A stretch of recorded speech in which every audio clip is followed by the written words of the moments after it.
Hello, party people. My name is Tyler DeMoss. You're listening to another episode of Oak Performance Radio. Enjoy the show. Ladies and gentlemen, welcome to Oak Performance Radio. I'm your host, Adam Lane. If you're new to the show, our goal here is to create some content, some fantastic content for athletes, parents, and coaches. We tell stories, have laughs, and go into everything that is the end game of athletic performance, helping athletes achieve their optimal performance and be the best they can possibly be. Enjoy the show. Ladies and gentlemen, welcome back to another episode of Oak Performance Radio. I'm your host, Adam Lane. With me today, Coach Tyler DeMoss, Hononegah High School. Thanks for having me on. Coach, thanks for being here. Yes, sir. This is fun for us. Obviously, our boys, my boys, wrestle in the Hononegah Wrestling Club. Yep. You help run that shebang along with Hononegah varsity coach. Yes, sir. This is your second year head, third year head, fourth year head. Jesus, sorry, it's going fast. Yeah. Obviously, my ears are flying together here. Had some successes. For the tens of people that listen to the show who might not know who you are and why you're such a big deal, tell these people who you are and why you're such a big deal. Yeah. I had a decent athletic career myself in wrestling, two-time state finalist in high school. Wrestled a little bit in college, but had some injuries, so ended up getting into coaching pretty early. What was the injury or injuries? I had a fully torn LCL in my right knee. Ooh. Yeah, so it was a complete reconstruction, and then you don't hear that very often. Yeah, so when you in wrestling, your knees bend sideways instead of so that injury happens from time to time, and then I had a fully torn labrum in my shoulder. Well, that one was my freshman year in college. So after that, I was kind of like I didn't feel like my body could really wrestle like I thought it could. So ended up being done. So got into coaching by about 22. Around there, I'm on my 6th year total, 4th year as head coach. As far as our team stuff, we went to team state last year, conference champs, regional champs. Yeah. We had 4 state placers. Started this year ranked 47th in the country as a team, and number 2 in the state as a team. Yeah. Had a little bit of an up and down year this year, but that's where we started. We'll see where we end. Yeah. I think it's interesting. Again, you're new to this, but I love your demeanor in front of the team, leading them, the high school kids, the middle school kids. You're very chill, which is interesting to me because you watch a lot of parents at wrestling meets or really at any sporting event, and people get worked up. Parents get worked up. So this club sport thing is getting bigger and bigger. I guess I'm talking all sports here, but if we look at specifically wrestling and we look at a young kid, and this is, I guess maybe I say this, but I don't know if anybody here doesn't wrestle and has no context here. I think it's interesting because I feel like you look at the long-term athletic development of the kid. Like I remember us having conversations with Reed and Quinn at the end of the season and be like, hey, you wrestled X amount of meets this year. Well, next year we do a little bit more. And then a year after that, we do a little bit more.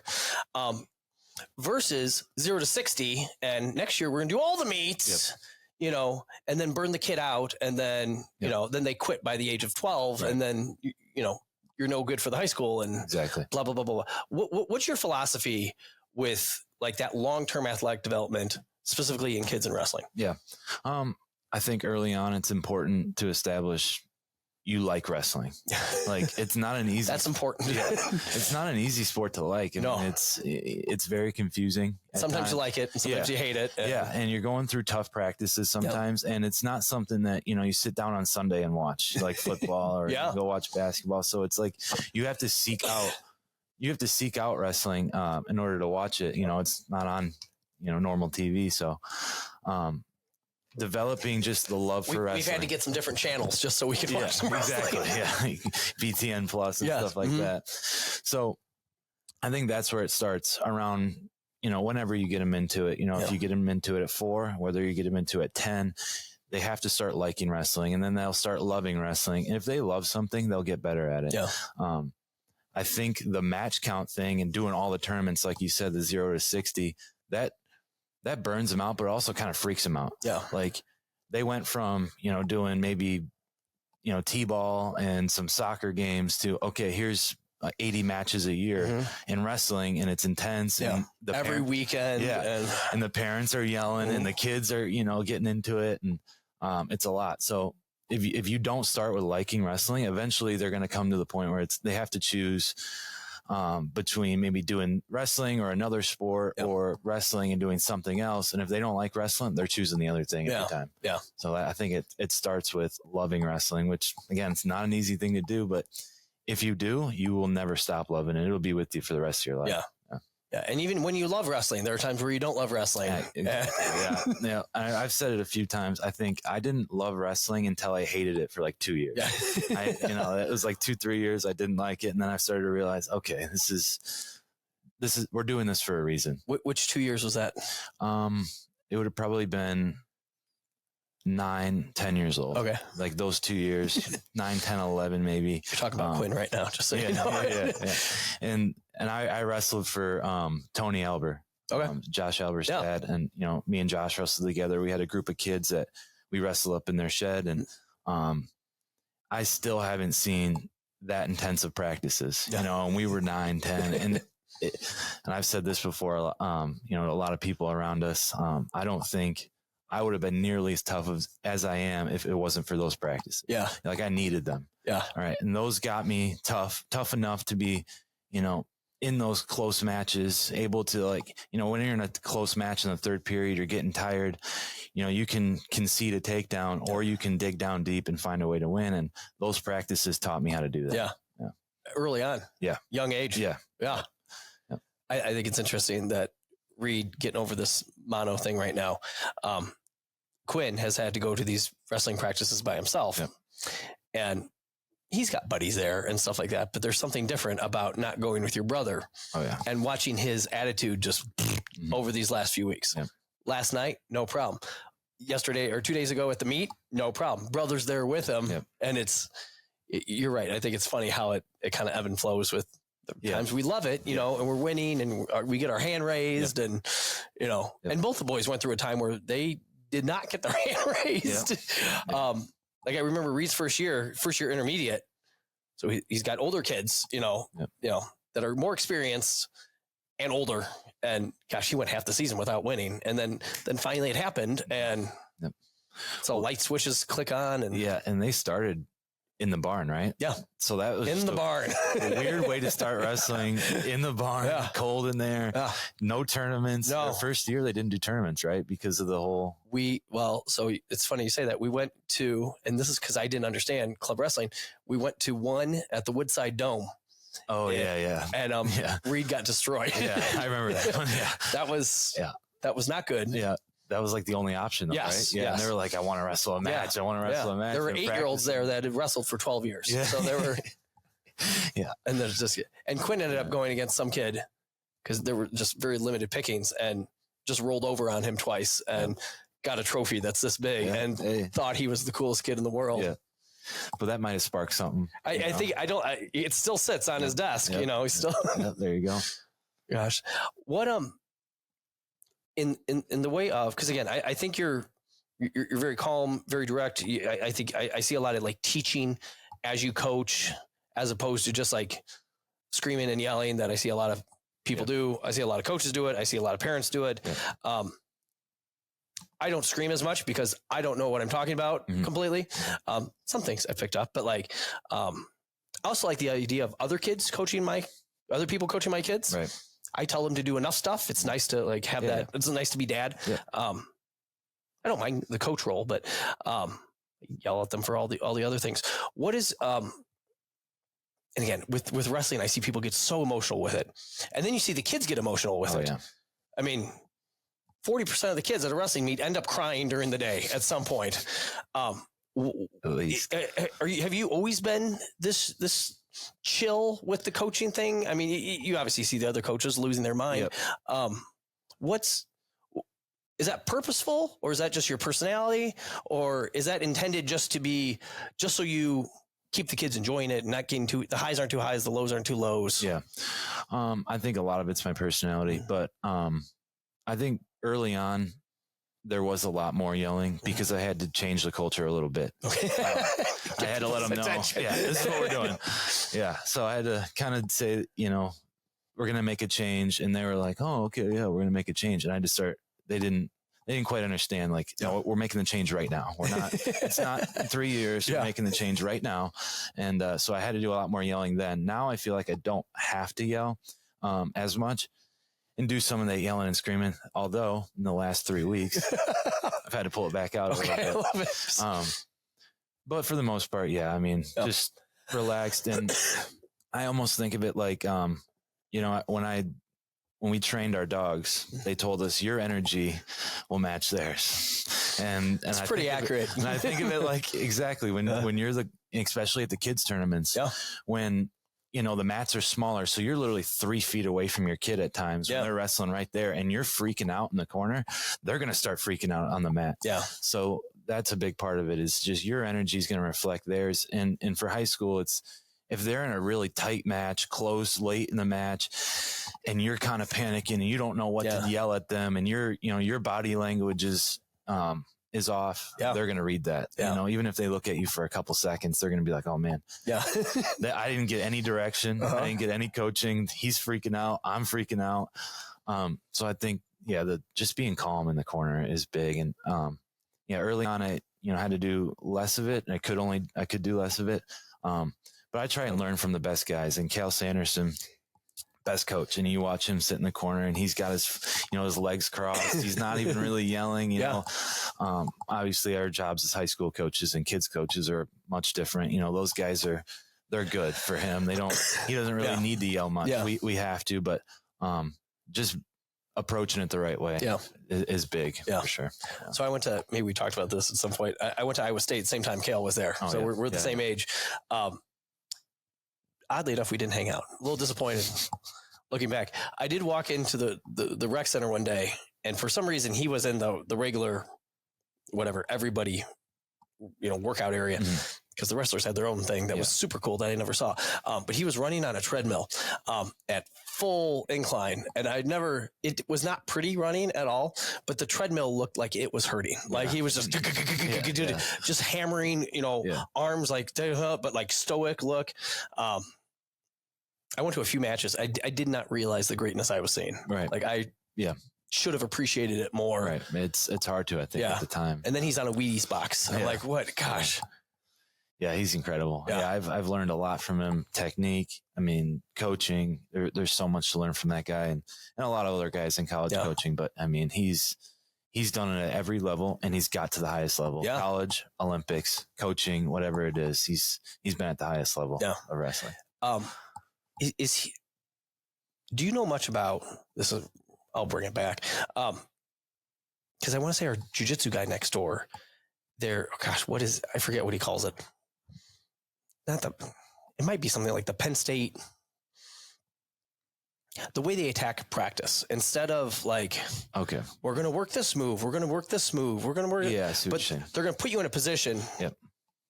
Go. Yeah. And they figure it out. It's a lot of feel. Yeah. Yeah. Is that something? Am I quoting this right? Okay. Yeah. It's like, you get in a position and it's not like X's and O's. Yeah. It's like, here's 4 different things you can do. Feel which one makes sense. Yeah. And that's big in jiu-jitsu, wrestling, all of it.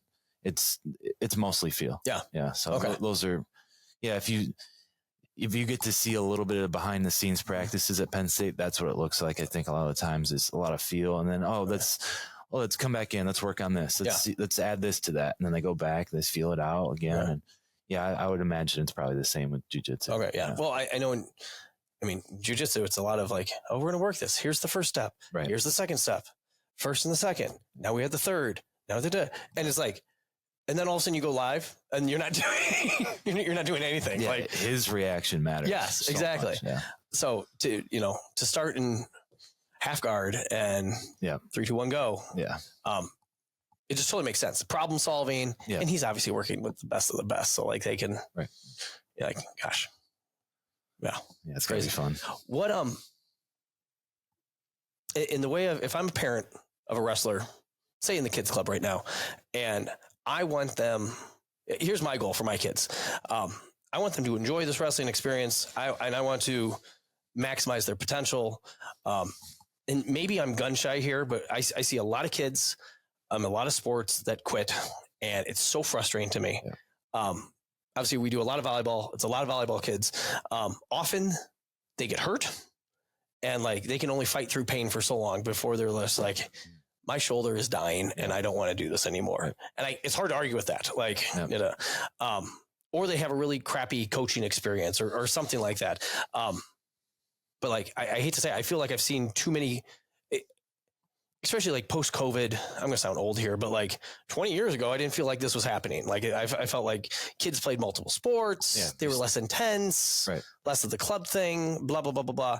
If you want, so I want to go back to my kids. We're just talking about them. I want them to enjoy this wrestling experience, get as much out of it as they possibly can. I don't want them to quit. I don't want them to, I don't think they're going to be basketball players. Let's be clear. But like, what in your mindset, if which I am, but other parents listening to this right now, what do you see their progression from the kids club thing into middle school, into high school? And then even I wouldn't mind talking some college stuff because you have some kids, going that recruiting thing, and that's fun. Yeah. But no, let's start back with. Yeah. So I think the quitting thing, I've seen it more so in the high school. When the kids club, I coach, the elite group they're calling it, but it's the kids they are elite for that room, and it's kids that probably aren't going to quit. And so I don't usually hear about, this kid quit down in the lower group. So I see the high school kids. That's really my experience with right now with the quitting. And I think it directly comes back to the parents. Yeah.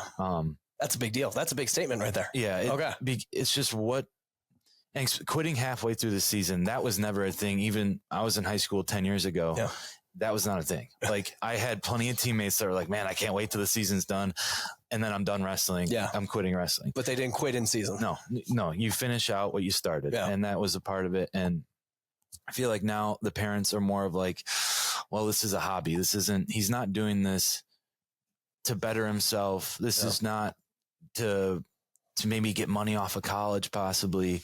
This is just a hobby. And we see that with, unfortunately, a handful of our parents and those parents that they're not keeping them in it. And all they have to do is keep telling them, just finish the season. And a lot of times those kids that finish the season, they come back for the next one. Yeah. And they come back for the next one. Just need a little break. Yeah. And maybe it's like, I just started and I'm not winning matches. And then at the end of the year, towards the end of the year, they're getting better. Yeah. They're starting to win some matches. They're like, okay, maybe I should do this next year. Yeah. I think it does come back to the parents. And at the kids level, kind of going back to the crazy parents in the corner at the tournaments, I think they want instant gratification. Yeah. They want, okay, we practice 3 days a week. Why are we not beating everybody? Yeah. It's like, that's not. It's a long-term thing. Yeah. And if you get stuck on winning right now, the important stuff in the end will never happen. Yeah.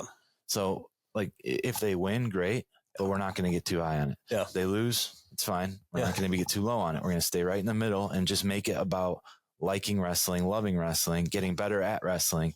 Everything else will take care of itself. Yeah. And I think you can probably do that in every other sport. Just don't make it about winning when they're 8, 9 years old, even 12, 13, like you want to see them to start winning a little bit more, see it pay off a little bit more, but it's not the biggest deal if it doesn't, because it's going to be about adding technique, adding, strategy and stuff like that to your game. And if you love wrestling, all that stuff will just take care of itself. Getting into the transition from kids to high school, that's where you need to, needs to pay off a little bit more. Yeah. Right now if you're someone that's like, man, I want to get a college scholarship. Now, freshman year, I need to obviously be on varsity is a big one. Mm-hmm. I need to be a little bit above 500 should be the goal at least. And then sophomore year, I need to make some jumps in the off season. I need to, get in the weight room. Yeah. I need to, wrestle at least 3 days a week in the off season, go to another club in the off season, something like that.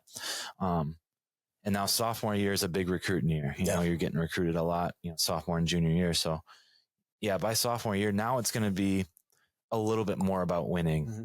And you still want to make it about getting better, because if they keep getting better, the winning will take care of itself. Yeah. Mm-hmm. But I think as the parent and the coach, you don't tell them it's more about winning, but in your head, it's like, okay, now we got to start seeing it pay off, and we got to see, this school's looking at us and this school's looking at us. And I think that's where it comes around. But if you hammer the kid about winning, it's just, I don't think it'll ever end well. Yeah.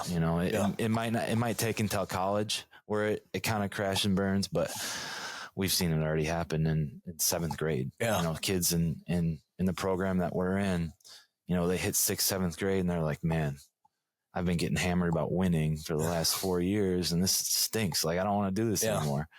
And if they're in that family where I can't quit wrestling and they want to, now you're just going through the motions. Yeah. And you get to be a junior and I'm like, man, this kid has been wrestling forever. Why is he not a little bit better than this? And I think that's where it comes from. It's just the hammering about the winning and not loving it at the end of the day. I think it's amazing so track wrestling, which has everything under the sun, both children have figured out that, when they're looking at their bracket and they see who they go against, they can click on the hyperlink on the kid's name and then all of a sudden their record pop up. Yep. So frickin' Quinn this weekend wrestles 2 fantastic matches, is getting beaten both matches, comes back, pins the first kid, got a lot lucky. Yeah. And then this girl that he was going against, tough as heck. And he just persevered and did end up tying it up and beat her in overtime. Nice. She was tough.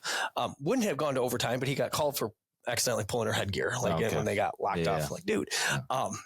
But she was tough. Yeah. He clicked on the final kid, Belvedere kid, and this kid's a killer. He's 70 something and 17 in the last year. Yep. So he's wrestled that many times. Right. Quinn saw that and he was done. Like, he just completely checked out. Now that's a lot of matches. And to your point, like, I hope we don't burn out. Like, he seems like a really nice kid. His grandpa's over there coaching him, like, super nice, and tough. But Quinn just got beat just like that, 'cause his mind went not where it should have. But that's where he starts thinking about the winning and the losing, not the consequence. Did we get better at wrestling? Because he didn't, because he went out there and, was kind of a putz. Yep. I think it's interesting to your point. We've interviewed quite a few college coaches, because I'm always interested in when they come to showcases or, they're recruiting and stuff like that. Like, what are you looking for? Like, I know the kids, I see them every day, I see them, how hard they work in the weight room, or on the court or whatever it might be. Ask them what they're looking for. And their line was exactly what you said. Like, we're looking for kids who love the game, like, who truly, truly love the game. Even if their skill level isn't quite there or whatever, they're a little different. But if they love it, hey, this is somebody that will come in. Now I have 4 years to develop them, and then they keep getting better. And, that's, like, what a simple answer. Like, it really is. Yeah. I know. Sometimes when I tell the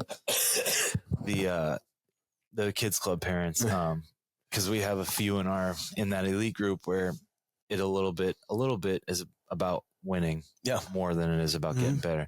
And I keep telling them, I know it sounds kind of silly, but just get them to like it. Yeah. And then there's that old school mentality. Well, you're not going to like everything you do. And it's like, well, this is a choice. He's choosing. This is a sport. You have to like it. Yeah. And I think when I had my flip from, I mentioned 8, 9, 10 years old, hating it to starting to like it, that's when I got maybe my biggest jump. Yeah. And I think at the end of the day, they want their kid to get better, but they're taking the wrong path to get to it. They're like, winning is the answer. You do want them to win, but there's a different path to get to it. And you're talking about the burnout a little bit. I've seen the burnout happen more mentally than physically. Yeah. Like you can overtrain, but it's hard to burn yourself out physically. I feel like the mental burnout happens much more because they're if they don't like it, it happens real quick. Yeah. And even if they do like it, they get into college, they're wrestling 4 years in college and they're starting to mentally burn out then, but it's hard to avoid. So I think starting to love it, that's a good place to start, and then just building from there. Yeah. So let's talk about that college thing. You got, Bruno, Rocco, Brody, sophomores, come June something, they can start to officially talk to people. Yep. You got Gina, senior, 3-time state champion. You'd think they'd just be rolling out a red carpet, but there's some things to figure out there. Plus other kids, look, college-wise, in the way of recruiting, in the way of, I'm assuming you have a role in this and active, like what have you noticed about wrestling and trying to get kids to that next level? Yeah. So I guess you should start with who does the recruiting. And if you're a school, you're going to hire your wrestling coaches, you're going to hire good wrestlers, and that makes sense. And then I think and again, I'm not at that level, so maybe I'm, whatever, but I've done a lot of research on it and looking at who does the recruiting. And I've already talked to a handful of the guys at big schools that are going to be doing the recruiting for the Twins, Brody, this summer.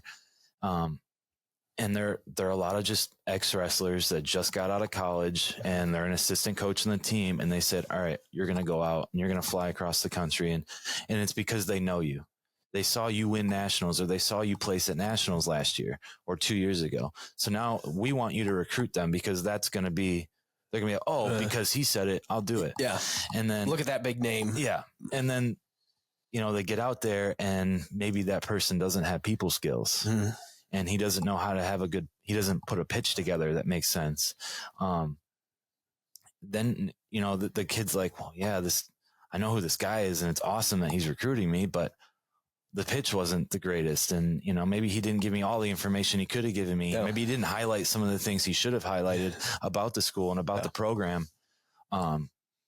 So maybe those are some of the issues, but, I think, I've heard, Ben Askren talk about it quite a bit. And he says, these guys are recruiting on rankings and results. There's no creativity at all. Yeah. And then that got me thinking a little bit more and, doing some more of my own research and, cause we do have this problem, right? With the boys, it's one problem. With Gina, it's a separate issue. I think it's just the size of girls wrestling right now. There's like 4 schools that can really pay you. Yeah. And, and she's kind of made the choice, like, I deserve X amount of money. Yeah. And I'm going to, I'm not going to settle for less than that. So can we name those 4? I'm just more curious. So Iowa, North Central. Well, North Central cannot pay you. They're D3. North Central cannot pay you. That's right. The second best wrestling school, and they do such a good job. And I mean, I think that's maybe where she'll end up. They have great coaches. They develop girls.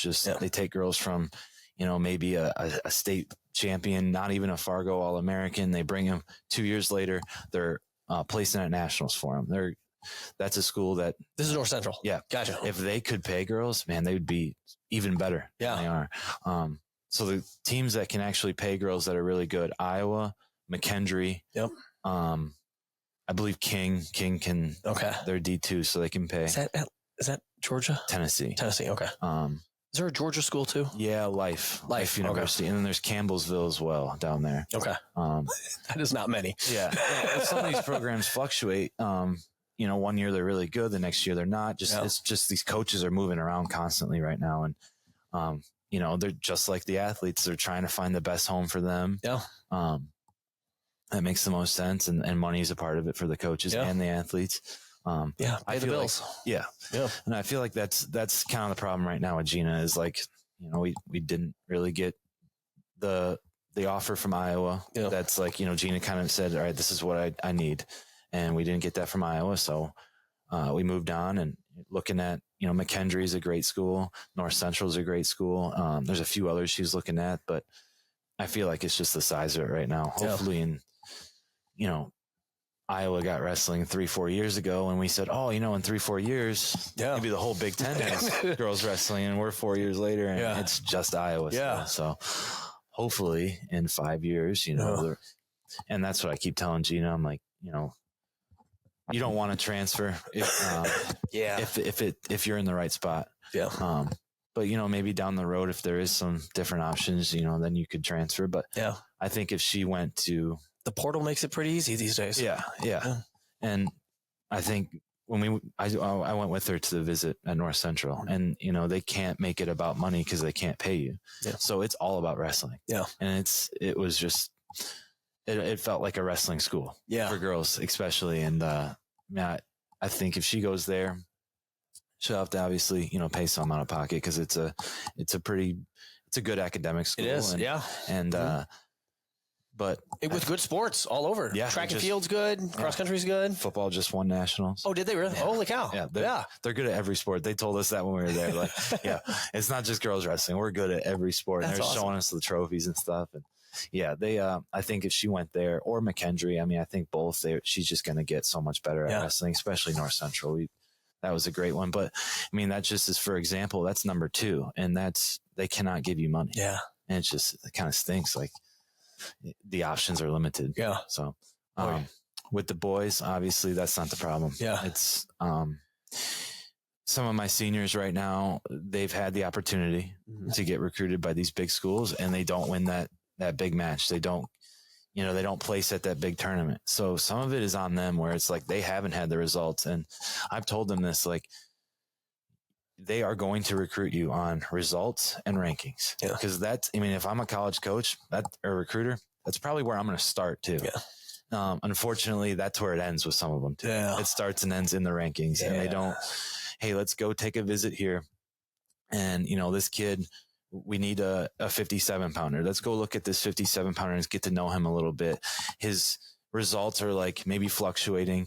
I have one kid that's, he's been wrestling for maybe 5 years. He's started the year top 5 in the state. He's dropped back a little bit, but he's a kid that has low miles on his body, which is really important for college wrestling. Yeah. You see some of these schools that are like, oh, we could possibly get a trophy this year. Top 4 in the country get trophies. We could possibly get a trophy, and then one of their studs gets injured. Yeah. And he's out for the season, and now they fall out of trophy contention. So I think low miles on the body, something is big. Big deal. I have a few of those guys where it's like, they don't have any injuries. Yeah. They love wrestling. They have no injuries. They want to wrestle in college. And right now, are they good enough for a D1 scholarship? Maybe not. Yeah. But if you recruited them, maybe got them to walk on, give them a little bit of money to just come to the school, give them a year or 2, you develop them, and now they're a scholarship wrestler. Yeah. They're scoring big points for you at nationals, and they're not getting injured. Yeah. If they are getting injured, it's their first injury. Yeah. It's not like they're on their 5th and it's time to retire. Yeah. They can come back from it. Yeah. Yeah. So I think that's what, going back to Asker, and he was talking about just the creativity of recruiting, is like, they're not getting to know the kid enough. Yeah. It's just very surface level. This is what you did at this tournament, and this is where you're ranked here. And this is what, here's, based on that, here's what we're going to give you. Yeah. Or not give you. So I think that's a little bit of the problem with the boys, but again, it does come down to them. They have to have the results and the rankings to back them. We saw similar things with track and field and cross country when Heather and I coached, whatever, high school, and they would look at the, and I get it. Yep. I get it. And similar, I get it in wrestling. There's something to be said about the person, next to you too, but they look at times, be like, oh, okay. Yep. Oh, you pole vaulted 10-6. Well, we're going to recruit the kid that's jumping 12. Like, it just, there's that common sense. Yeah. However, if that kid jumping 10-6, this is their first year jumping, and they've never, and all of a sudden they have that much talent, and they're able to do dig a little more because there could be, diamond in the rough here. Exactly. And it is interesting how you always think on, especially the parent side of things, like, well, the middle school wrestler is better than the kids club wrestler, and the high school coach is better than the middle school coach, and the college coach is obviously better than everyone. And you and I both know that that's not always the case. I've met some not great high or college coaches that thought they knew everything. Yeah. And some very dedicated middle school coaches who could coach the face off of, anybody. Yeah. It comes down to, that's frustrating. Yeah. And it comes down to developing. You have to be able to develop somebody, and you can't just show what you know and say, all right, go do what I did. And it's, you have to develop each athlete maybe a little bit differently than the next. Yeah. It's called coaching. Yeah. Yeah. And there's been you've seen a lot of schools take those kids we were just talking about, where it's like, they don't have a lot of experience maybe at the highest level. So when they get to those big matches, they don't always shine. But those colleges see, okay, maybe they dig deep and they find that kid, and they're like, oh, you've only been wrestling this long. All right, let's come out here. Yeah. And one example that was pretty recent, Penn State took Anthony Cassar. He beat Gable Steveson, Gable's freshman year. And Cassar was a 197 pounder. I do not believe he ever won state in high school. And they developed him over 4 years. Senior year, he's a national champion. And this is not a guy that I don't know where he got recruited, but no one knew who he was until maybe his junior year. He wrestled 197 for a match or two. They're like, oh, okay, they see this kid. And then he was gone for the rest of the year. Next year he comes back at heavyweight, and they're like, okay, the kid's a heavyweight. And he wins nationals. And it's like, Penn State's doing both. They're getting the best kids, making them even better. They're getting those diamond in the rough kids and making them All-American national champs. And then you see the smaller schools like the South Dakota States and Northern Colorado had a national champion 2 years ago. There's a handful of these schools where even if maybe it's not a national champion, but an All-American, and they have that kid, they recruited him. They said, man, we believe in this kid. We're going to give you, a lot of them give you a full ride. We believe in you. We bring you in, we develop you. You're becoming great. You win a national title, and now you got the vultures, all those schools that, hey, now that we see you're good enough, why don't you come over and wrestle for the big school? And that's where it's just, you see it at, happen a lot this last year. Are these kids leaving? Yeah, they all go. They all go, and they take more money because, Northern Colorado cannot pay me $1 million. Iowa can. So I'm going to go take that. And for these kids, it's life-changing money for wrestling. Yeah. Like where we come for wrestling. Yeah. And it's like, it's a, poor man's sport. Some people call it. And, when we see a big paycheck like that, we're like, all right, I love the school I'm at. I love what the coaches have done for me, but I got to go take that money. Yeah. And I don't even think those coaches at those schools blame them. They're like, I get it. Yeah. Like you got to do it. Yeah. And we wish we could pay you that much, but we're at a smaller school. Yeah. This is what it is. So,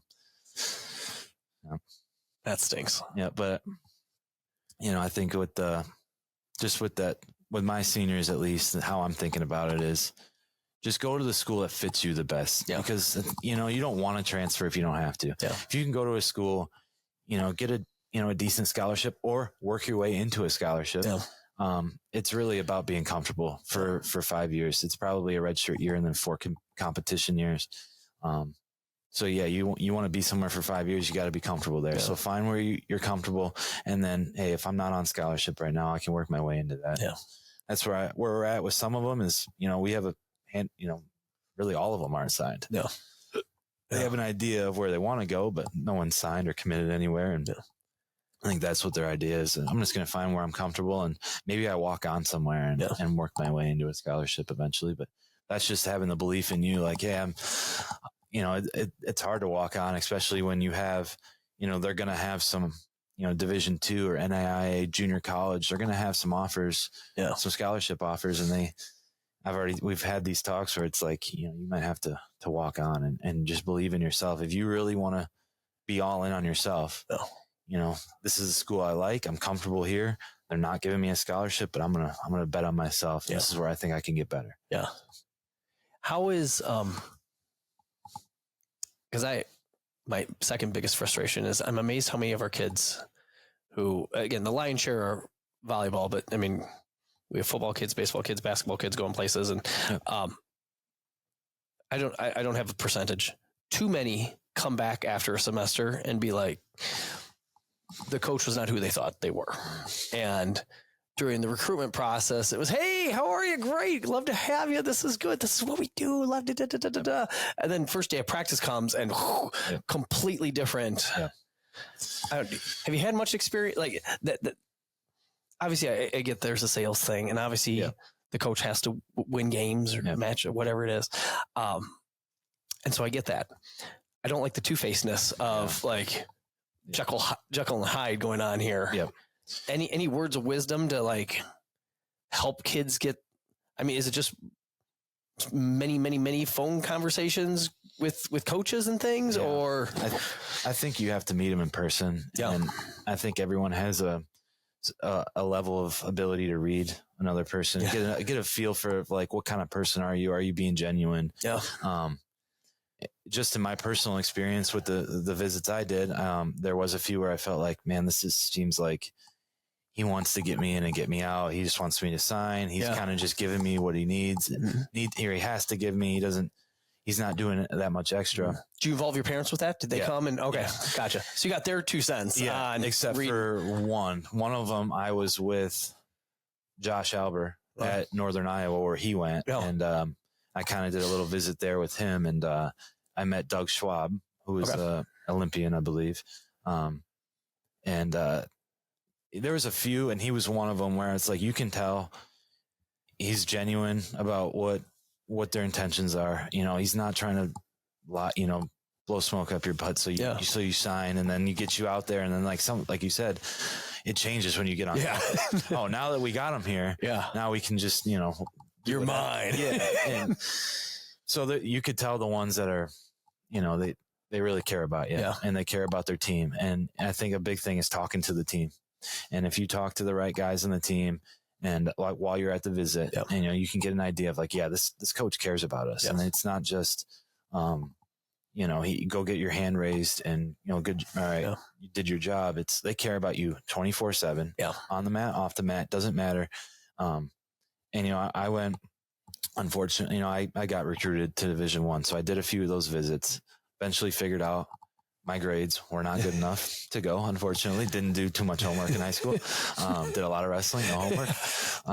Homework can be overrated. Yeah, but so I did some of those visits with the D1 guys, and then I realized, okay, I'm not an option for me. So started looking into junior college, and early on took a few, and it was like junior college is very split. It's like there is like wrestling universities almost, like wrestling colleges, and it is packed full of kids that were state champions, national champions, and they didn't have good grades. Yeah. And then there's the other part of junior college where it's like the kids had fine grades, but maybe they didn't place at state. They're not getting offers from D1 or D2, even maybe not even D3. So this is my option. Yeah. Save some money. Yeah. So when I was doing the visits, I figured that out pretty quick. Yeah. There is a split, and I took one at Iowa Central, which was where John Jones went. Yep. Colby Covington. Yep. Some great wrestlers went there, and it felt like a business. Yeah. And I'm like, I don't know. I'm like, I know this is where I can be successful. I mean, I see national champions everywhere in the room. They were number 1 in the country every year. And then about an hour north, maybe even less, like 40 minutes north, was a school that got second at nationals the year before that. What's that? North Iowa Area Community College. Oh, yeah. So it's in Mason City, Iowa. That's a hidden gem right there. Yeah. It's out in the middle of nowhere. Yeah. You're driving, cornfields. For Mason forever. City is quite the place. Yeah. I mean, so it's actually not that small of a town. It's got enough. Yeah. It's one of Iowa's bigger towns. Yeah. Yes. From where I'm from, it feels fine to me. So I took a visit there. The coach was, and I was told this by a few people, the coach will keep you on your grades. And that was, I knew like, I want to go to Division I, whether it's a year or if I have to do 2 years at JUCO, I want to go D1, and I know it's going to come down to grades.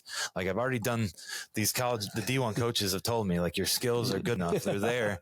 Get the grades right. So that's where I'm like, all right, I'm going to college. I need to focus on that. And I took a visit there. I loved the campus.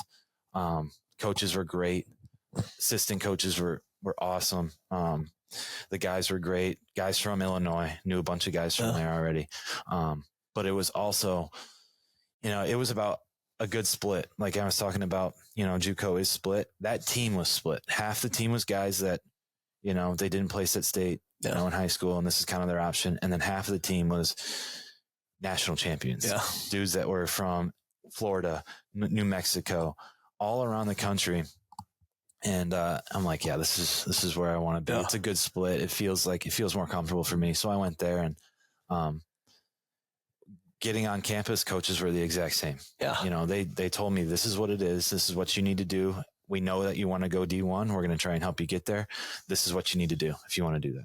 That's awesome. And it was the same all the way through. Yeah. And unfortunately, it didn't end great. I didn't get to wrestle at nationals for him, the injuries and stuff. So, they brought me out there, gave me a scholarship, didn't really get to wrestle at nationals for them. So they weren't super happy about it, but there was nothing I could do. I mean, I was a shell of myself. I was beating kids in the practice room that were, they're fine. But as soon as I would get, a tough kid, I'd be fine with them for a minute, but I'd get stretched out on a leg and get my hands above my shoulders. And, I had surgery on that one, and then this one tore, and I'm like, there's not much I can do here. I can't really grab a leg unless it's right in front of me. Yeah. And it's like, it was time to be done. And I knew it. And it was a tough transition, coming from all I knew was competing in wrestling from 4 to 20.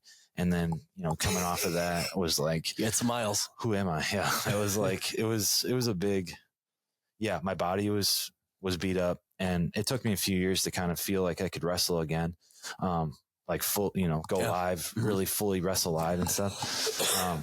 But mentally it was even harder, just giving up something that I didn't realize how hard it would be to give up. It's just been a part of me since before I could remember. So that was tough. And, I took like a year off of it. And then, I had a family member that wrestled at Hononegah, just through marriage, a family member, and, Tony Figueroa. Okay. He was a state champion.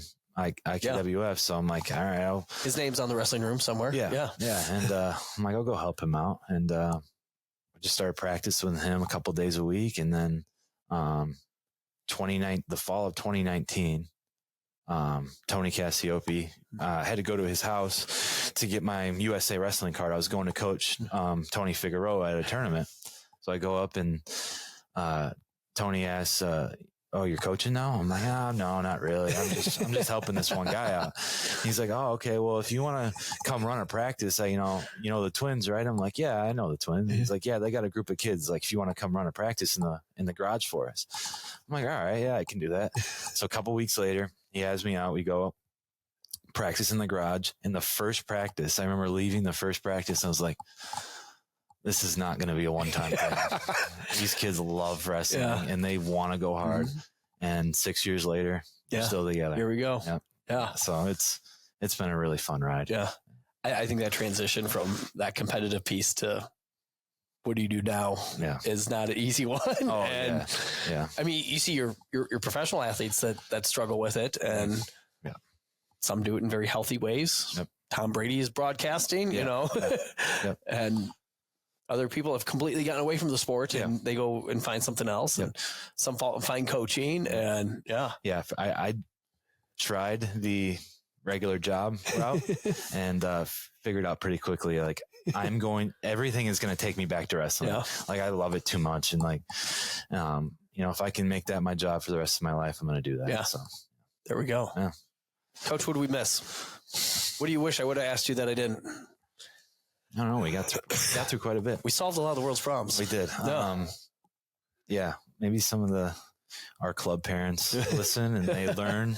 Cause I feel like we have a great club. Let's be clear. I think our club's better than most. I think 130 kids, and it's a community club where, we're doing everything we can, and it's very hard to, have, a bunch of state champions, and it all comes back to the parents. And if the parents want their kid to be a state champion and they approach it the right way, it can happen at Hononegah. We've seen it happen. A couple of years ago, we had, 3 state champs and a state placer in 1 year. It can happen at our club. I think it takes approaching it the right way. Yeah. And, you got to do some off-season wrestling. And that's where, me and Adam Smith have been talking about lately, is getting that off-season group together and doing another 2 months after the season, and just keep building on that. And I think we have a great club. We have a great club, and we have a lot of people that really care. The Cassiopes do a ton for it, and do so much. Parents like you guys make it really fun to be around. Yeah. So. Well, I'm amazed. Just again, with all the work that Tony and Erica do. Yeah. They run a meet like that. Like, I don't can't believe it. It's run a meet. Here we go. And they make it happen. Yeah. I don't think Tony sleeps for a period of time during that time. He looks a little tired at the end. Yeah, a little bit. Oh yeah. And then of course you have to make sure that there's not a speck of dust left in that field house. Oh, yeah. it's clean. It is clean.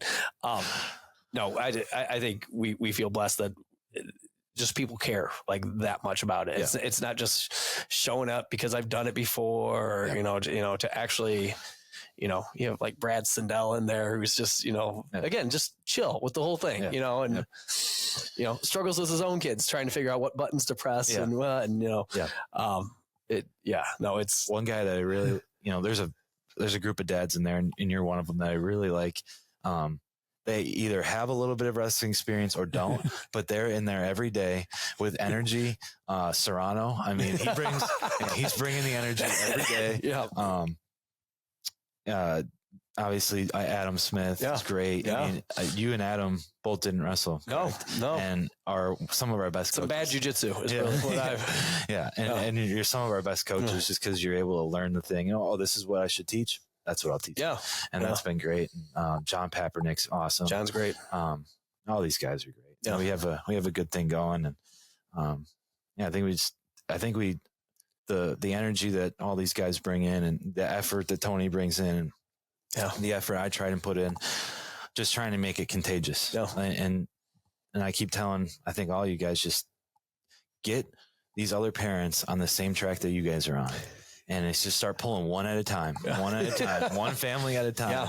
And by the time all these kids get to high school, you got a team of 25 kids that love wrestling, and they're dedicated to it. So if you can get to that, I think you have a great high school experience. Yeah. I think it's so much more fun to be on a high school team. It's like, I've been wrestling with him since I was in third grade, and we, you're out there fighting for each other, and that's the kind of team we have right now. Is just dudes that are out there fighting for each other, and hopefully we're going to rely on that come February, and just supporting each other all the way through February, and hopefully you got a bunch of state champs and a team state title, and that'd be awesome. I mean, you're set up well. I know Marist is no slouch. Yeah, there's a couple teams that, I mean, we have to wrestle well. I mean, if we do not wrestle well, there's 5-6 teams that can beat us. Yeah. If we wrestle our best, I think we're team state champs. Yeah. There we go. Yes, sir. Just got to perform. Yes, sir. There we go. Coach, thank you very much. Yes, sir. Thanks. Appreciate your time. Yeah, thank you. There we go. Listeners, thanks for listening. We'll check you on the next one. Yes, sir. Ladies and gentlemen, thanks again for listening to another episode of Oak Performance Radio. Don't forget to check us out on the social at Oak Performance and online at www.oakstrength.com/Oak Performance. Thanks for listening, and we'll catch you next time.